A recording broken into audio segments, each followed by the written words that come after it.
Selamat datang di Grup One News bersama saya, Roganda Pakpahan, selaku pembawa berita laporan khusus kami.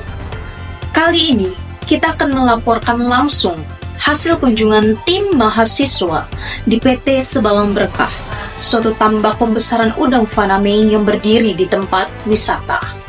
Udang faname atau Lithopeneus faname merupakan salah satu komoditas unggulan di sektor budidaya perikanan yang memiliki nilai ekonomis yang tinggi sehingga banyak dibudidayakan. Untuk lebih jelas, mari kita simak rekan-rekan kita di lapangan. Halo guys, jadi kami dari kelompok 1 sudah berada di sebuah lokasi yaitu tambak yang salah satu tambaknya tuh unik banget. Tahu nggak kenapa uniknya? Karena berada di wisata. Jadi seberangan banget tuh sama laut gitu. Nama tambak ini tuh tambak Sebalang Berkah. Kenapa dinamain tambak Sebalang Berkah? Karena dia itu ada di pantai Sebalang gitu. Ya lihat yuk.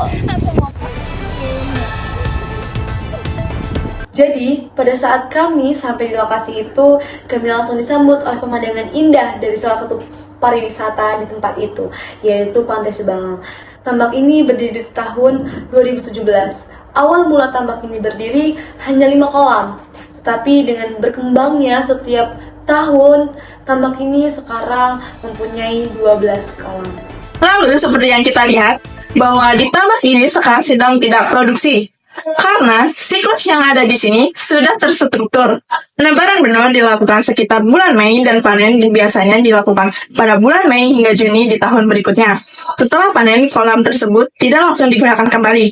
Akan tetapi, kolam tersebut diistirahatkan agar kualitas tetap terjaga. Kami mendapatkan informasi bagaimana manajemen air dan kolam. Jadi, tambak ini mempunyai manajemen air yang sangat baik. Air laut tidak langsung dimasukkan ke kolam, ditampung ke dalam tandon terlebih dahulu, dan ditreatment sebelum penebaran bibit. Ada 2 mesin yang digunakan. Kolam berukuran 40 x 40 meter. Bahkan di akhir pun, air limbah diendapkan terlebih dahulu sebelum dilepaskan ke lingkungan. Pada saat awal penebaran bibit, plankton sudah dikultur terlebih dahulu. Menariknya, udang kecil hanya mengandalkan plankton sebagai makanan utamanya. Untuk mengetahui ada atau tidak plankton dalam sebuah perairan, kita dapat melihatnya melalui warna air kolam tersebut. Frekuensi pemberian pakan pada udang disesuaikan dengan ukuran udang tersebut. Apabila udang masih kecil, kita dapat memberi pakan 3 kali sehari, namun lama-kelamaan akan diberi pakan 5 kali sehari. Biaya pemberian pakan per siklusnya dapat mencapai 500 sampai 800 juta loh. Selain itu, lokasi tambak yang berdekatan dengan PLTU juga menjadi perhatian meskipun tidak berdampak secara signifikan. Hal yang paling mengejutkan adalah pada saat pemilik tambak, Pak Diang, menceritakan tentang biaya operasional tambak.